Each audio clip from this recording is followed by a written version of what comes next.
Good morning still, going into the lunch hour. As you are finding your way in, keeping up with the theme of AI and coming up with new technology to help us take better care of our patients. Welcome to the Lunch Symposium. On behalf of AST, I'd like to thank Natera for their continued support of the CEoT meeting. We cannot have our meetings the way we do if it wasn't for the sponsorship of our partners, so thank you for that. We have a great lineup of speakers for today's session. And as I say your name, if you can just wave, and then Haas will give you a bigger introduction. But we have Dr. Sanjeev Anand. Dr. Anand's the medical director of the Living Kidney Donor Program in Intermountain Health Transplant Services. So thank you, Dr. Anand. We have Rodolfo Batarse, and I think he's somewhere out there, Haas? He's coming. Yeah. He's coming. He's the president and nephrologist of Desert Kidney Care. And then, of course, our own Dr. Jonathan Broomberg, vice chair for research at University of Maryland, Department of Surgery. So thank you for being here, and Haas, I turn it over to you. Thank you very much. Good afternoon. Thank you for joining our symposium. And we have a great lineup of speakers. We're going to present our newest data and even a case of clinical presentation of using Prospera in monitoring the patients with kidney transplants. Our first speaker is Dr. Sanjeev Anand. Dr. Anand serves as the medical director of Living Donor of Kidney Transplants and Clinical Research at Intermountain Medical Center at Salt Lake City. Dr. Anand completed his transplant and nephrology fellowship from Indiana University. His special interests are biomarker in taking care of patients with kidney transplant, the role of complement in acute and chronic antibody-mediated rejection, and the role of epilet mismatches in kidney transplant outcomes. Dr. Anand.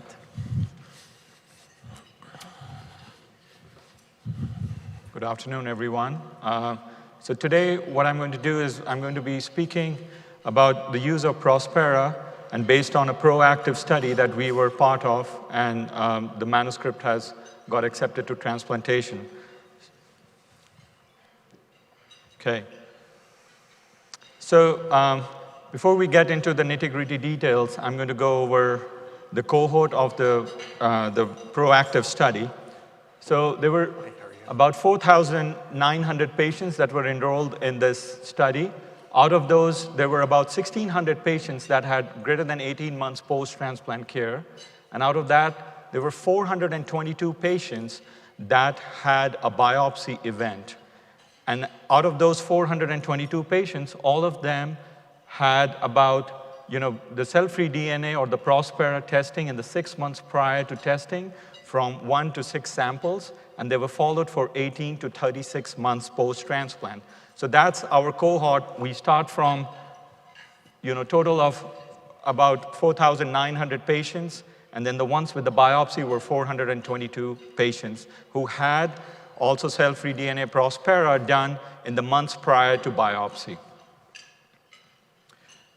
So again, looking at the cohort in more detail, so as I said, these were 422 patients that had biopsy and had one or more results of cell-free DNA or Prospera, in the 6 months prior to the biopsy. Out of those biopsy, 169 was done as a surveillance biopsy, because these were some centers that have the practice of surveillance biopsy as standard of care. So those patients got, surveillance biopsies. And in other centers, they were done for cause. Those were about 253 patients that had biopsy done for cause. And out of those, I'm going to first focus on the non-rejection group. There was about 343 non-rejection group. You can see 140 was normal, and borderline rejections were also classified as non-rejection. 66 was IFTA, and 84 as others. And out of those who rejected, 24 we had antibody-mediated rejection, and 55 as TCMR. So this slide breaks down, the evolution of cell-free DNA or Prospera prior to biopsy. So on the x-axis is the months from biopsy. So right here is basically, imagine it's the biopsy, and then you're going back in time. So this is -1, -2, -3, -4, -6. and then on the y-axis is your cell-free DNA. The green bars represent no rejection, and then the blue is the TCMR, and the dark blue is antibody-mediated rejection. So what you can see is that there is clearly this upward trend for antibody-mediated rejection prior to your sentinel event. And for TCMR, you can see that it's kind of stable here, but then it has a sudden uptick about 2 months prior to the biopsy event. What's interesting is, as we know, the negative predictive value of Prospera in saying that there's no rejection is high, and you can see the patients who did not reject were maintained at this baseline, and the median was about 0.24. Now, what we did was that essentially broke down the biopsy cohorts into 4 cause and surveillance. Essentially, we saw the same uptrends in for cause and for surveillance. Now, if you look at serum creatinine, that is used, almost every time the patient comes to see us, and we get it done routinely. So again, the same thing. On the x-axis is the months prior to biopsy, and on the y-axis is your serum creatinine, and the green bar is no rejection, the dark blue is antibody, and then the light blue is TCMR. You can see there was no difference prior to the biopsy event itself, suggesting again the same message that serum creatinine is not a great biomarker to predict rejection or allograft injury at this point. Now, then what was done was that basically using all this data, there was Bayesian regression, and using time as a continuous variable and accounting for repeated samples, these curves were drawn. And again, it's the same message. You can see the biopsy is at 0, and then you get months prior to biopsy. And on the left side, we have Prospera. On the right is serum creatinine. The green bar is no rejection, this green curve, and you can see it stays pretty nice and flat. You can see this is your TCMR, and what you see is that it's kind of this flat line till month 2 prior to biopsy, and there's this sudden uptick that happens. But what I really want to focus is also on this chronic antibody-mediated rejection. You see the slow, gradual uptrend that's happening, and that leads to the sentinel event where you diagnose biopsy, almost saying that the antibody-mediated rejection is this chronic smoldering process that's developing, and over time, it leads to full-blown rejection, which we are able to diagnose on the biopsy. But Prospera, or cell-free DNA, essentially is capturing that early on in the course with this gradual uptrend in these patients. On the other hand, you can look at serum creatinine. Of course, there was a lot of overlap in all these 3 curves, and you did not have an uptrend in one way or another to diagnose rejection. So next, we looked at the variance in cell-free DNA in stable patients. So on this slide, what you see is the distribution of Prospera, and you can see that almost 95% of the sample was less than 1%, and you can see the majority of the sample in this low area, which is this no rejection cohort. And then when you look at the variation within the patient, which is this intra-patient variation, it's about 23%, and that tells you the reliability of the test within the patient. So it has a low intra-patient variability at 23%. So the take-home messages from this study, the proactive study that we got, was that cell-free DNA or Prospera usually starts to uptrend about 4 months prior to the antibody-mediated rejection biopsy and up to 2 months prior to TCMR. Serum creatinine, which is done almost every week or every visit, does not provide reliable insight into the allograft state. And a 4-month, as I previously alluded to, a gradual increase in antibody-mediated rejection, or a 4-month gradual increase in the cell-free DNA suggests that antibody-mediated rejection is a gradual process. And looking at the trajectory, what it tells me in this patient journey is that there are some triggers which are happening, which is leading to the cell-free DNA uptrend that's happening, and that's leading to the sentinel event. So based on that, what we did at Intermountain was that we developed our protocol based on these graphs and these curves that we saw. So what we decided that, these events that are happening are mostly what we call as when we are reducing immunosuppression. And following the reduction, usually what's happening is that there is an uptick in the cell-free DNA, and that ultimately finally leads to rejection if you don't optimize immunosuppression. And this doesn't happen in every individual, but there are few patients that are at a risk that this can happen at. So as a standard of practice or care at our center, usually by day 20 to day 30, we are reducing prednisone to 5 milligrams. So we said that if that's the event where immunosuppression is reduced, then what we are going to do is that a month later, we are going to start monitoring our patients at month 2. And then usually what happens is that at month 3, as you all know that most of the centers will go for a lower tacrolimus goal of 6 to 8, from 8 to 10. And at that time, again, if you were to monitor at month 3, when you have reduced it, there is a lag. So it's not going to happen at that time. So we decided to choose at month 4, which is a month later, to see what happens. And what we have seen so far is that basically you're able to identify some individuals that do this uptick of cell-free DNA, and some, as I showed in the curve, just stay very flat. And those are your low-risk patients, which is acceptable. But those individuals that show this uptick need more closer follow-up, maybe optimization of immunosuppression, increasing the immunosuppression, and so on, and of course, close follow-up and a surveillance. So that's where, how we developed our protocol. And the supporting documentation right now we use is saying that, there was an immunosuppression reduction, and it's used for surveillance where there is suspicion for risk, but there is no overt new allograft dysfunction. And then, for our old patients, as you all know, there are a lot of triggers that happens when transplant is far out and there's complications. These include CMV, BK, they might develop, cancer, and you might switch immunosuppression, and then some individuals develop rejection, and then you follow them, you treat them. So these are these patients that fall into these high-risk categories. You might have desensitized individuals. They could be individuals with high introtacrolimus variability. All these patients, when they're coming to see us in clinic, we are identifying them at high risk and trying to obtain cell-free DNA at regular intervals to, again, be able to immune risk them into low and high risk category and see who don't need it and who continue to need it so that we can intervene early if needed.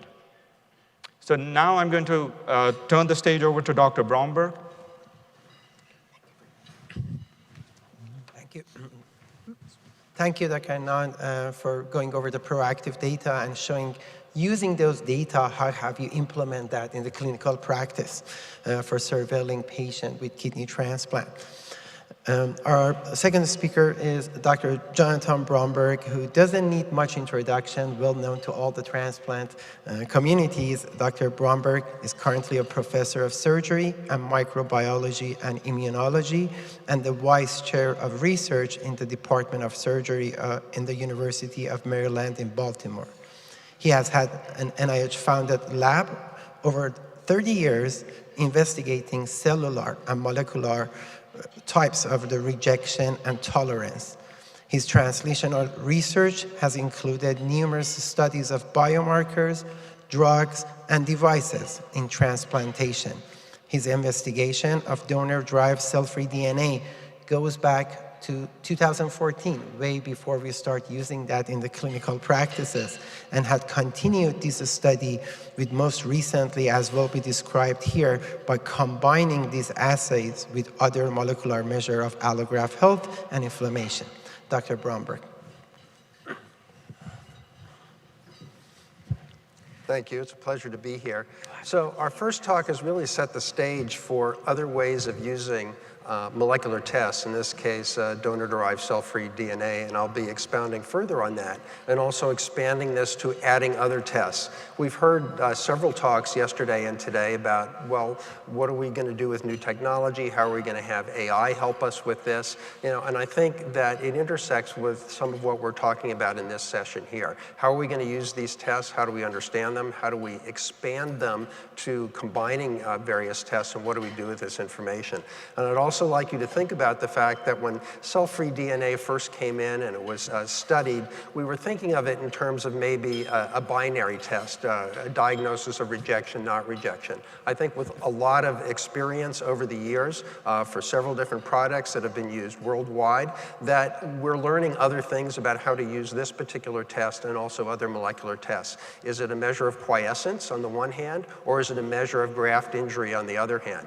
Is it a measure of ongoing rejection, or does it tell us something else that's going on in the graft? So I'm going to be covering some of these topics here in my particular talk, and I think our whole session here will be looking at those. Okay, so what's our clinical context as we take care of our kidney transplant patients, or really any of our patients? What do we look out for? How do we look out for them? And are we being reactive or proactive? I think what we've already heard is that up to now, we frequently used for several decades creatinine. Creatinine is not sensitive, it's not specific, it's clearly reactive, it's not proactive, it doesn't give us a diagnosis, and it's not really our best biomarker, although it's a very good biomarker.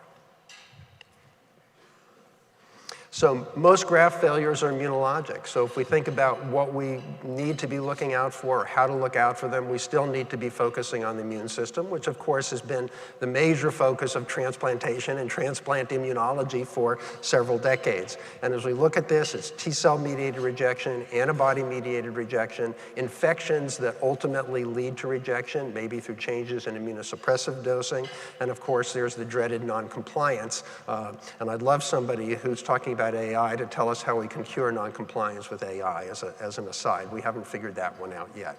But still, it's the major problem that we're looking for in our patients, and something that we might be able to affect through our management of the patients.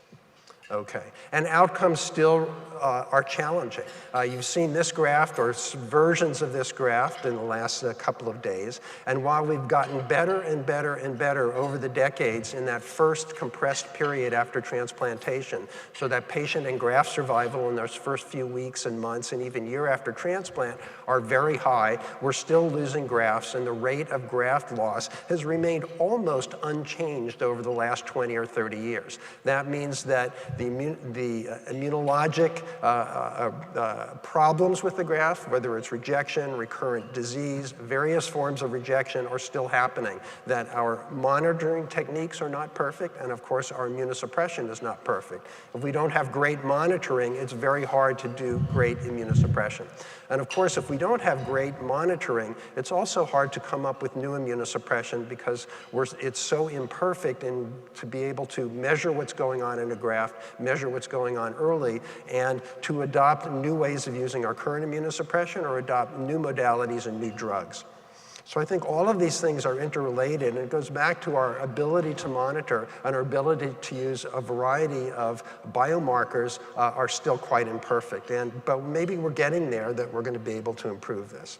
So as we just saw, donor-derived cell-free DNA can be a very early indicator for rejection, as we just saw in the previous talk, providing a reason for closer surveillance. And there's two independent cohorts that support a trend where cell-free DNA rises, and it correlates with molecular signs of that. So the Prospera study that we just heard about predicted antibody-mediated rejection up to 4 months, and T-cell mediated rejection. So it's telling us that there's something going on in the grafts that creatinine isn't telling us, urinary protein isn't telling us, but we can find out from a very sensitive marker.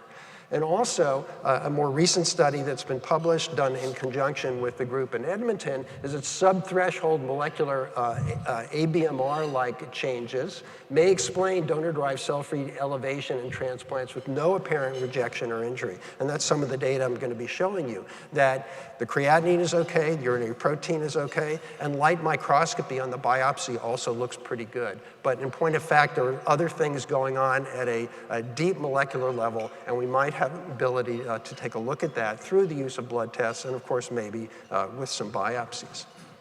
So this is the Trifecta study. It's a large, multi-site, prospective, fully biopsy-matched cohort with donor-derived cDNA analysis for kidney transplant recipients conducted to date. It's 604 biopsy-matched samples in 598 patients, and these samples also underwent evaluation with what's been called a molecular microscope, which has been championed and described in many publications out of Edmonton with Phil Halloran, who I've been personally friendly with and collaborating for over 20 years in terms of disclosure. And this comprised 30 international sites, both North America and European Union. Okay, so here's the consort flow diagram for this. In terms of the number of biopsies and what was analyzed. And basically, the final cohort was 604 biopsies. They were all matched with blood samples for cell-free DNA that was obtained prior to biopsy, because you can't measure cell-free DNA right after a biopsy since it's artificially elevated. And the biopsies were allocated for microprocessing, essentially an Affymetrix type array for mRNA expression of a variety of genes that are classified into ABMR, TCMR, inflammation, rejection, and what have you. And then the analysis was microarray analysis, cell-free DNA analysis, and then bringing the two sets of data together. So here's the molecular microscope again.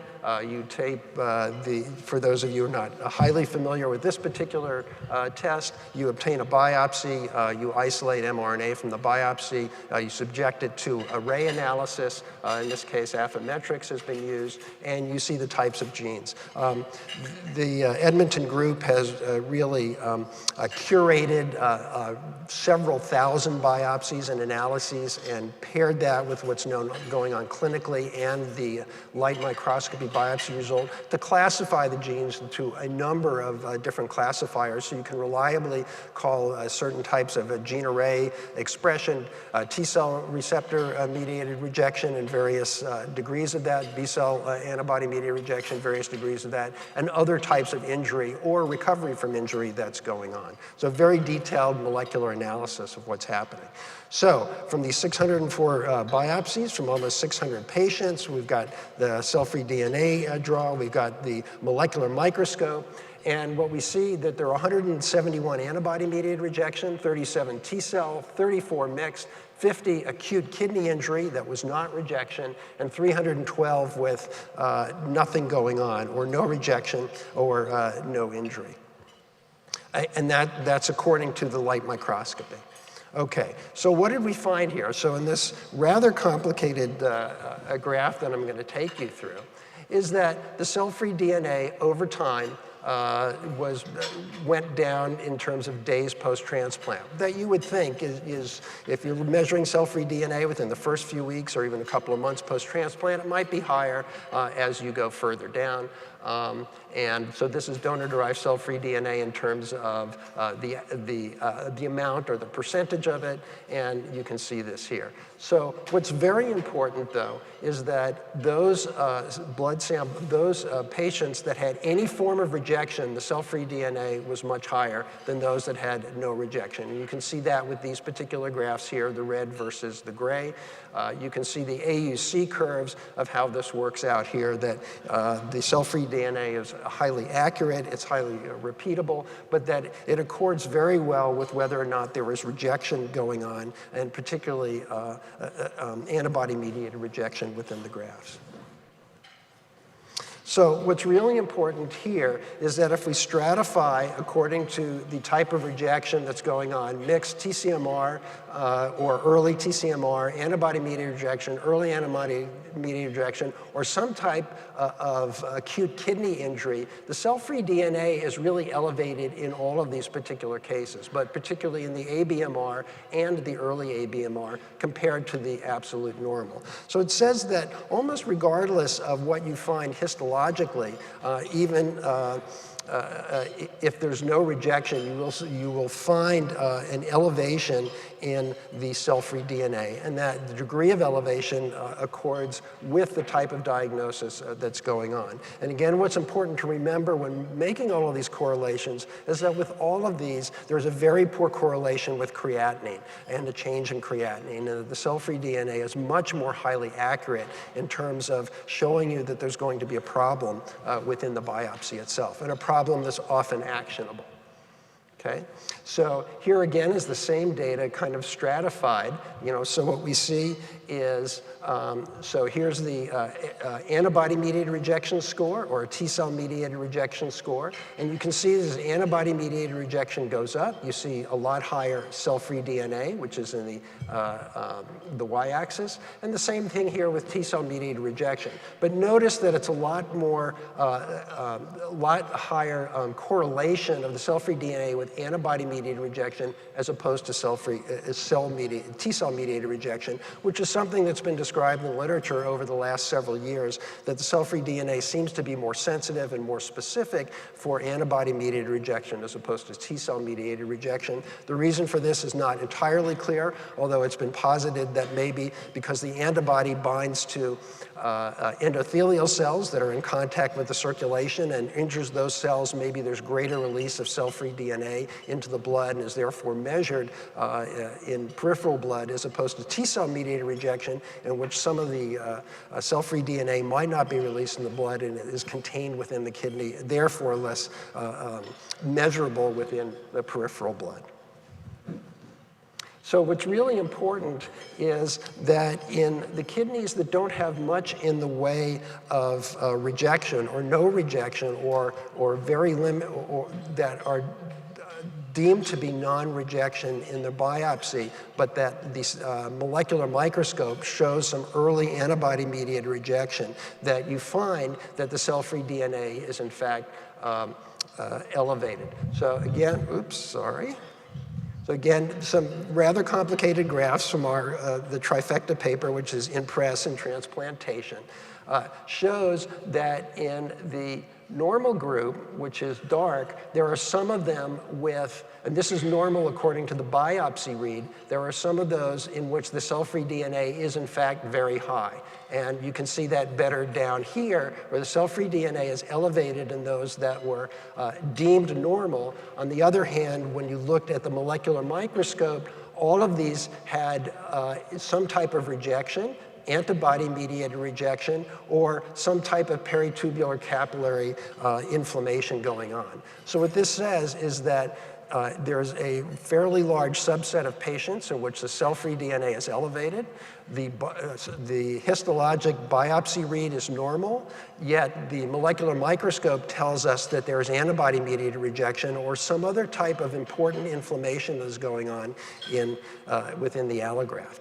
And that therefore the cell-free DNA becomes an early surveillance signal that tells us that there is a problem in that allograft, likely to be antibody-mediated rejection, but possibly other types of pathology that are going on that ought to then lead to a biopsy and other evaluations of the biopsy. Might also lead to other types of biomarkers, some of them new, some of them older. Should you measure a DSA in the patient? Should you measure BKV? Should you measure other viruses that are potentially important to determine what is going on with the patient? Should we query about non-compliance in the patient? But these are all important things, and we go back to, we have a simple blood test that can tell us that there's a problem in the graft, that there's inflammation, and that it can be quite actionable in giving us an important diagnosis. Okay, so subthreshold molecular ABMR changes can explain much of the elevated donor-derived cell-free DNA in transplant, in which there's otherwise no apparent rejection or injury, which means the biopsy looks clean, which means the creatinine hasn't changed, as we've seen, which means that the urinary protein hasn't changed. And so in terms of this, so the implications are that subtle rejection and injury-related changes in the donor tissue can contribute to an elevation of donor-derived cell-free DNA. It's plausible that the elevated cell-free DNA in non-rejecting biopsies can indicate the presence of subthreshold molecular antibody-mediated rejection. And it's consistent that the elevation of the cell-free DNA that fails to meet the diagnosis of rejection or injury should be taken as evidence that there's something else going on. So we've kind of gone then from this, this biomarker being, about 7 or 8 or 9 years ago, we thought, well, maybe it was just an all or none binary rejection, no rejection, to a biomarker that might tell us about injury versus quiescence, to maybe a biomarker that's telling us something new about pathophysiology, that there are problems going on in the kidney and we don't necessarily know about it or understand it, nor do we necessarily have a good name for it. And it reminds me a little bit of some of the papers that have been around for over a decade now about surveillance biopsies, where there's inflammation going on in the biopsy, and even today in 2024, we're not quite sure what to do with borderline rejection or sub-borderline rejection. Do we treat it or not? Does it matter or not? Are there other drugs that might be better to intervene? Should we change from tacrolimus to belatacept? Should we do something else? Should we develop a new drug like anti-CD40 ligand? It's not clear, but these kind of molecular tests might be telling us something about pathophysiology that we haven't really understood before, haven't given a name to. So maybe we're going to make some changes here by the data that we're getting from these particular studies. So the prevalence of subtle ABMR in kidneys that do not meet biopsy criteria is increasingly being recognized. There are now a wide variety of papers in the literature, some of them out of Edmonton, some of them out of other groups, both in North America and the European Union, that suggest that antibody-mediated rejection at a very low level is actually quite prevalent, and we're not picking it up by our routine management of patients. The question becomes, what do we do about this? Should there be more monitoring? Should we change our drugs? Do we need more clinical protocols to understand the importance of this and how to intervene and how to change it? And of course, with this meeting, can AI help us with this in terms of integrating all of these pieces of data and telling us about risk and telling us about maybe what we ought to do or consider doing to change the treatment of these patients? Elevated donor-derived cell-free DNA, it's probably not a false positive. So if you're using this test, it's pretty unlikely that these are false positives just because the creatinine is fine, the urine protein is fine, and maybe you don't see any DSA either, and of course the biopsy could look okay. There's probably something going on in these patients, and this suggests to me, if not changing your own personal protocols in your own practice, maybe we need a bigger multi-center trial that's going to take a look at these patients so we can really understand them. So the subthreshold molecular ABMR changes might explain these elevations of cell-free DNA.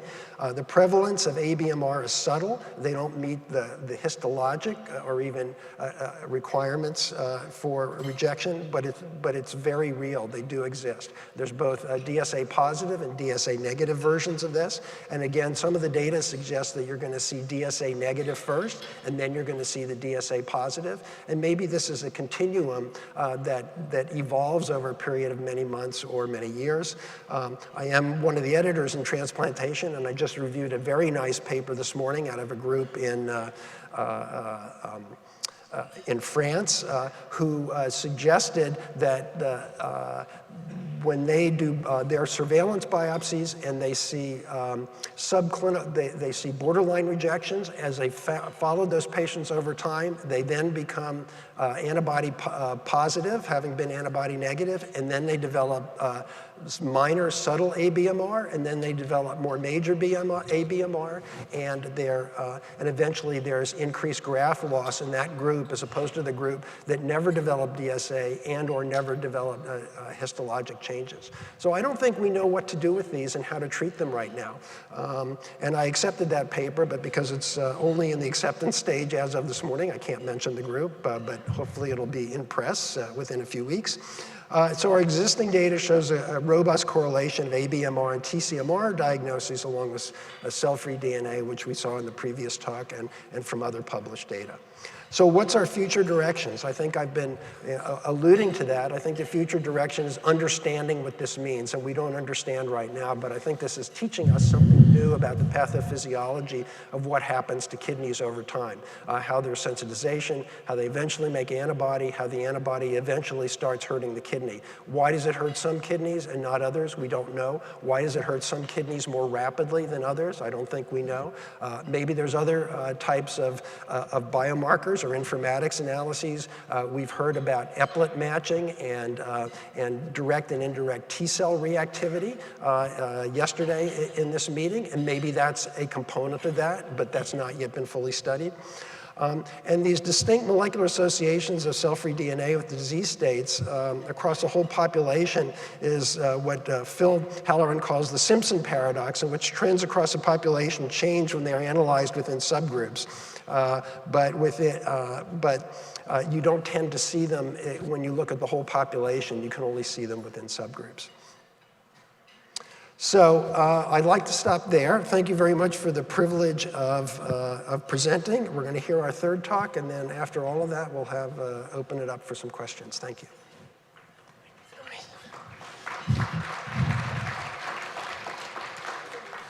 As always, it's such a treat to listen to Dr. Bromberg and learn from him. And I'm glad that we reviewed the Trifecta study. As Dr. Bromberg mentioned, Trifecta is the largest biopsy-matched kidney transplant cohort, and it is an ongoing study. So you can see different publications coming up from this study may have different number of the participants because it's an ongoing study. Our third speaker is Dr. Rodolfo Batarsi. He's a transplant nephrology trained, and he has his own practice, and he's the president of the Desert Kidney Care. He was kind enough that despite a very busy practice, drive today to be with us and share his experience about Prospera taking care of his patient with us. Dr. Batarsi. Thank you. Thank you. It's a pleasure to be here. It's wonderful to be back in Arizona and moving ever since, of course, a lot of the COVID restrictions have been lifted. And you guys are troopers at lunchtime after eating, and you're still hanging in there, so I like that. We're going to be reviewing one case that I think really encapsulates what my colleagues, Dr. Anand and Dr. Bromberg, have just discussed, a proactive study and the Trifecta study. I am transplant trained. I was part of the transplant nephrology team at UC San Diego for a number of years before I went out to the California desert out in Rancho Mirage and actually set up shop for UC San Diego and eventually set up my own shingle, and that's where I practice now. I think one thing that's important to note, and it's always important to keep in mind as a nephrologist in the community, or even as a transplant nephrologist out in academics or in a transplant center, is the real challenges that are present in a non-transplant center. I mean, prograph levels in the morning are back, they're drawn by 8, they're back by 1, BKs, CNV, EBV, PCRs and the like are things that are just part of normalcy in labs. Patients can go in and have a lab drawn at the right time. They have, pass through go and go straight to the front of the line. People understand the importance and privilege and true fortune that these patients have when they have a solid organ transplant. That is not always the case in the community. Patients go into a hospital, creatinine's 1.0. Why do we need a nephrologist involved? I'm like, well, they have a transplant, and really, they waited on the list for 8 years to get this deceased donor transplant. We really have to take care of it, all right? It's the infamous, it's a small little red car. Well, is it a Ferrari or is it a Fiat? I like to consider all our transplant patients Ferraris. They need special care. So we're going to be discussing some of these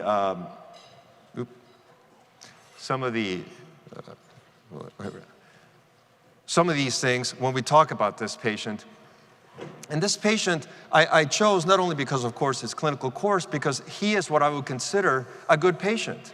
A young guy, he's 47, he had a kidney transplant he's had it for about 10 years. He follows me in the office. It's just my practice to see everybody every 2 to 3 months. It's much more vigilant, I would say, than in the transplant center where I worked, because of the lack of resources in the area. Okay, so I like to have a close eye. Young guy, has the support of his family, has a job, he knows what he's doing, he knows his medicines, he has memorized them, he's familiar with the empty stomach protocol, he doesn't eat before he takes his medicines, he knows about taking the right trough. He is what I would consider a good adherent patient. Despite this, obviously this will show us how we can always help our patients get better. So he was transplanted in October 2017. He did have dialysis. He had biopsy-proven TMA, felt to be due to uncontrolled hypertension. There was no IgA or FSGA at the time. And the importance of this is that we have, in the beginning, when Prospera came out, is to look and say, okay, what is this patient's baseline? And then what can we do about it? In the beginning, his baseline was a bit higher than what we expect. It was over 1%. Now, and this is back in 2021, and of course, Trifecta wasn't out there and the like. So I said to myself, well, how do we interpret this? Is he higher immunologic risk? Let's keep checking it. If you notice in the beginning, it started to come down. Approach but not reach 1 and never dip below 1, okay? In my mind, at that time, I thought to myself, well, maybe this is like BNP. You guys remember BNP from 20, 25 years ago? Patients have to establish a baseline for them, and then we can move forward and say, okay, we'll establish a baseline for this young man. So it's always in just over 1%, you'll see. And when it started, it was actually over 2. Straight shooter, Prograf levels at target, takes his medicines when needed, refills them at the right time. I mean, either this guy runs a really good show or he's truly being adherent. Then you start seeing later that the Prospera starts increasing.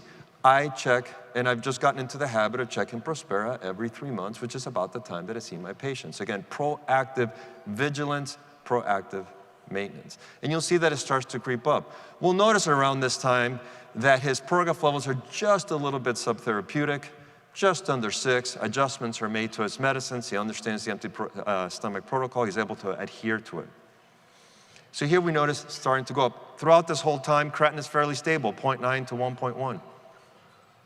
Fairly stable. No overt proteinuria, no hematuria. Urine really looks, pretty stable, pretty bland, as one would expect for just a routine transplant, follow-up visit. BK has been negative, CMV has been negative, and the like. And then we start noticing, and you'll see here really just at the turn of the year, back in 2023, so about a year ago, that his creatinine, though stable, his Prospera went up. So you'll notice here, it really started to shoot up, and boom, as part of surveillance, it went up to over 4. Again, this is just a routine test, still adjusting his immunosuppression, okay? Because he tends to run on the lower side. When it just hit 4, of course, my practice, if it looks too good, you recheck it. If it looks too bad, you recheck it once again. We rechecked it once again. And you'll notice that once again, actually, it was still quite elevated. Some 4 to 3, give or take, %. But at this time, we already have the copies per cc as an extra marker and value to help us differentiate those that are at high risk for immunologic damage. And we'll notice that these are elevated. These are elevated. It was at that point that right away, this young adherent patient that doesn't miss medicines, for the most part, doesn't miss clinic appointments, now I say, look, you need to come in right away.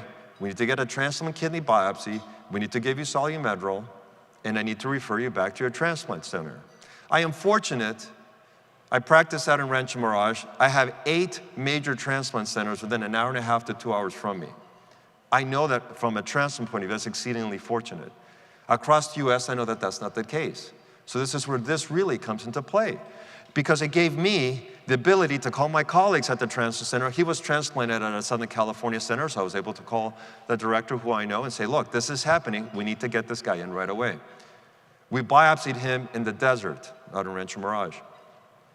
The key about that is that this patient, despite being adherent, taking his medicines and showing up, took over 10 days to get the biopsy because he canceled it 3 times. Got it done got it done and scheduled within 48 hours. When I called him at the 72-hour mark to see how the biopsy went, how it's going, and that I would follow up the pathology, he said, I cancel it, doc. Just out of curiosity, why? Well, you know, conflicted with my work. I stress that because a good patient still needed a lot of education and guidance, okay?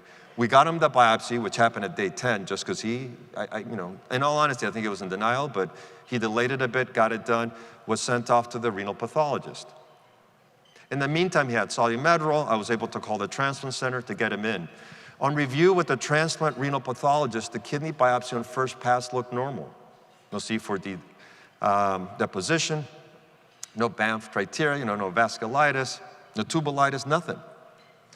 When I reviewed it with him, I said, hey guys, the Prospera is positive. The Prograph is 6, just over 6 now, which is his target. Can you guys go back and take another look? Do you mind just taking a peek again, giving me a call tomorrow? Because we've checked it. I don't think this is a lab error. They were able to do so, and they were able to come back and say there was some early tubalitis and early vasculitis and no C4D deposition. Still subclinical, creatinine has been stable, no proteinuria, no hematuria. The patient felt great, no hypertension, no change in anything. So at that point, we were able to get, in conjunction with the transplant team, we were able to give him continued high-dose prednisone after the Solumetrol and IVIG infusions. And you'll see the values plummet. Now, the key importance of this in my mind is that, A, not only did they plummet when you give immunologic therapies, but notice that it plummeted for the first time below 1. Now, obviously, this is in retrospect, I said, well, heck, now I know how to interpret the values from 2 years prior. This guy was having probably subclinical immunologic phenomena and immunologic damage. So you notice that here, for the first time with the aggressive immunosuppression, it fell below 1. We were able to change his immunosuppression. He was able to do fine. The transplant center did not elect to do anything more than the IVIG and the high-dose steroids, which already started. Adjustments in his CNI. You notice that over time, it started to creep up again. Now, knowing that his possible and likely baseline is below 1, again, a nice call to the transplant center, spoke with my colleagues, IVIG again, kept the steroids a bit higher, and you'll notice that it fell once again. So this, to me, was of exceeding importance, and these are the actual values, but these are, to me, are of exceeding importance because, one, it established that even in this very adherent patient who took medicines, as I mentioned, knew them, empty stomach, troughs, shows up to the office with his family, which I found to be truly the most non-immunologic surprise of this whole visit, was the fact that he delayed the biopsy so long, even when I called him at home every day. I said, sir, I've known you for over a decade here. Have I ever called you at home to tell you to do something? Or ask you to do something? No. It should show you that I'm nervous. And when I'm nervous, you should be nervous too. We need to get the ball on the road here. We get the ball rolling, the show on the road. So that's number one. Number two is that we saw that Prospera increase significantly and on repeat still increased, and with proper immunologic therapies and diagnostics, which is the transplant biopsy, we were able to give them and nip full-blown rejection in the bud.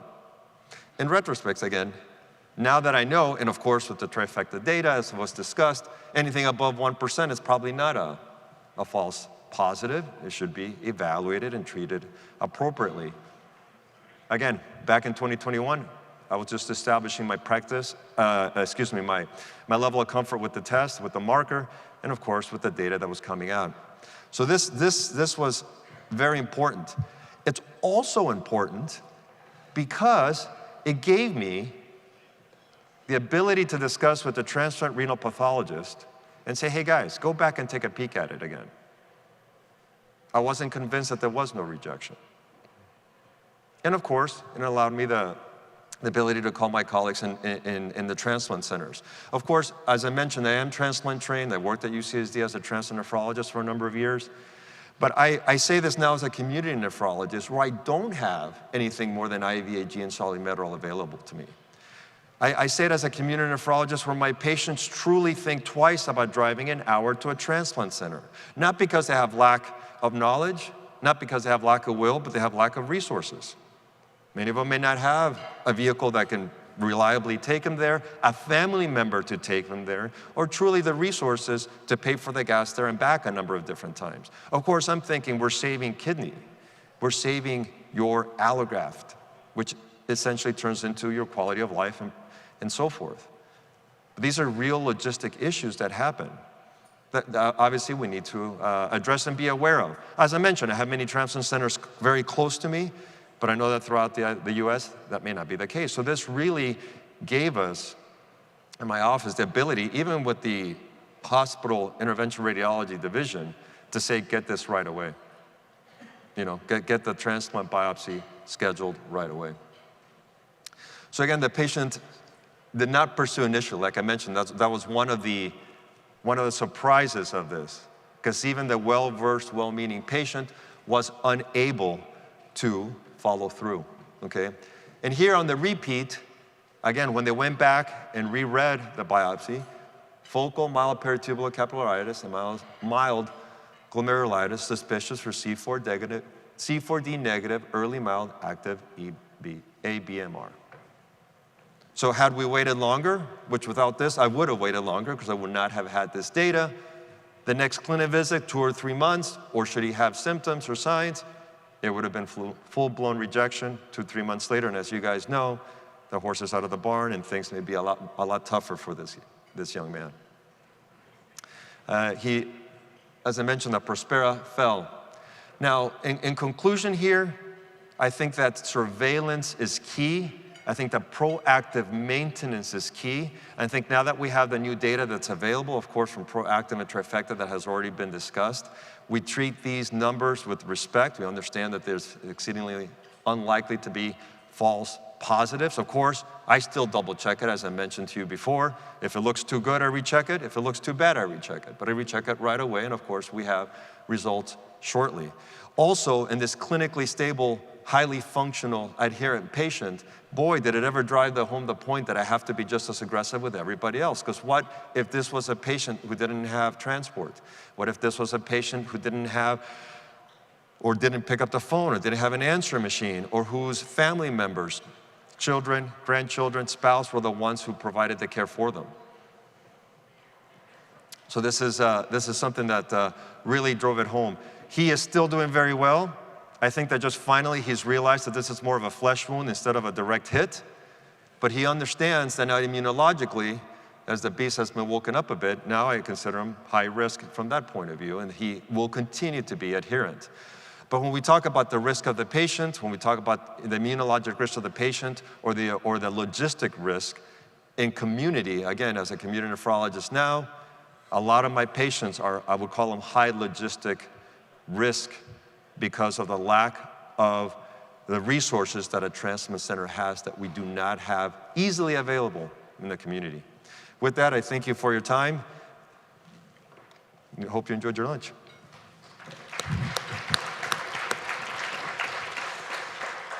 Thank you very much, Dr. Batarsi. This is a great example that we focus on the transplant centers, and then there are real challenges in the community practices that we need to address because they're the main people who are taking care of these patients after that. Again, thanks a lot for sharing this experience with us. I open to the floor with any question you might have. If you don't ask questions, I ask questions, so.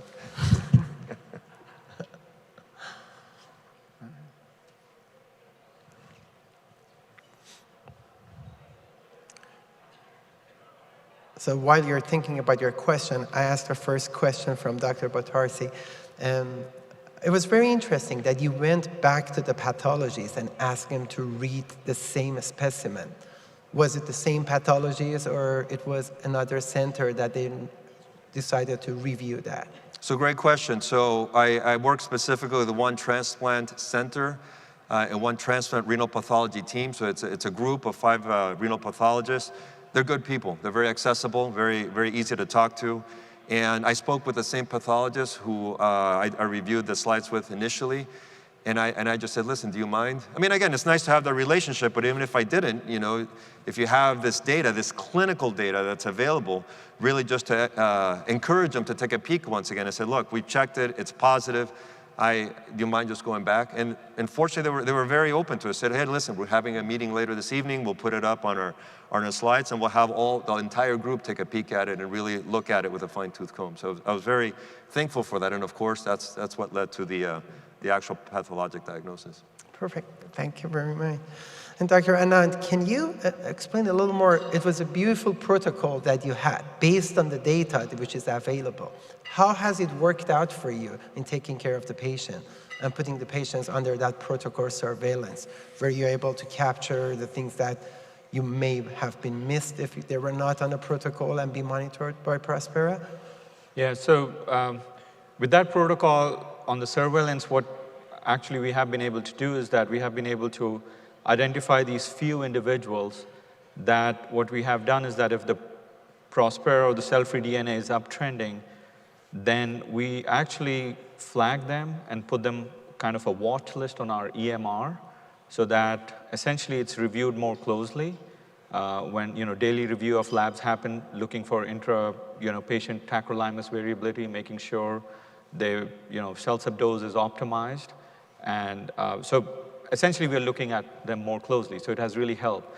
The other side of the coin is that for the patients whom it's really low, it has also kind of gives you that peace of mind that these are the individuals that are doing fine and most likely will continue to do fine because on the surveillance we haven't seen anything, an uptrend or like high values that the case suggested. So yes, it has definitely helped us kind of triage the patient and put the focus where it really needs to be rather than kind of putting the focus everywhere. And what is your recommendation for general nephrologists in the community who are going to take care of your patient when you release them back? Do you discuss with them regarding the use of the Prospera and communicating with you? Yeah, so when we so typically, we follow our patients for the first year exclusively, and then there's a co-management that happens for the second year. And then beyond that, basically what we are doing is that, at the first year transition, when we are co-managing, then that's when we are having these discussions on patients at a high risk that need this continued surveillance and need to be monitored more closely. Great. Dr. Bromberg, thank you very much for presenting the Trifecta study. It's very interesting to see the value of the donor-derived cell-free DNA and Prospera and getting the fact of molecular microscope, and you can see prior to having a full-blown rejection, the Prospera is going up, and it can be a marker of that you need to take care of that patient. How do you see that implementing in clinical practice regarding the surveilling of the patients who look fine based on the current clinical data that we have? So I think there's a couple of answers to that. Like, what do you do today, 2024? My practice is, at least in the first few years after transplant, to get cell-free DNA. Several times in the first year, less in the second and third years after transplant. But we don't know what is the best surveillance protocol. And maybe that should change over time depending on clinical events in a patient. And just like our program has been a surveillance biopsy program for a long time, and generally we respond to borderline rejection in those patients by maybe pulsing them and increasing their baseline immunosuppression. And there's really not good evidence anywhere in the literature that affects long-term outcomes. There's a few papers that say yes, there's a few that say no, but there's no real high-quality data. And I think that's part of what we're missing. My other reading of the literature, particularly with the work with everything that Phil Halloran has done over the last couple of decades, is really showing that there's a lot of antibody-mediated rejection. You get more and more and more over time. It starts out very subtle with some molecular changes on the MMDX, with no DSA or very low-level DSA, with no C4D or very little C4D, and then it progresses over time. Why the trajectory is so different different from one patient to another? We don't know. Maybe it's matching. And what we should do about it, we don't know. I think it's really interesting. There's clearly some data, both preclinical data and clinical data, suggesting that CTLA-4 Ig or belatacept may be very good in preventing or even reversing DSA, at least in certain subselected patients, although we don't know who those are. There's the notion that maybe with the new clinical trials with some of the anti-CD40 or anti-CD40 ligand antibodies that are being developed, that maybe those might do the same thing, but we don't know. It's way too early. It's clear that our current triple immunosuppression isn't good enough, that rituximab, IVIG, plasmapheresis isn't good enough. We really need some different immunosuppression, because if we look at all kidneys 5 and 10 and 15 and 20 years down the line, 99% of them are all getting this. So our biomarkers are telling us that it's there. It happens early. It's generally pretty slow, and that we're not very successful at treating it or preventing it or even finding it. Thank you very much.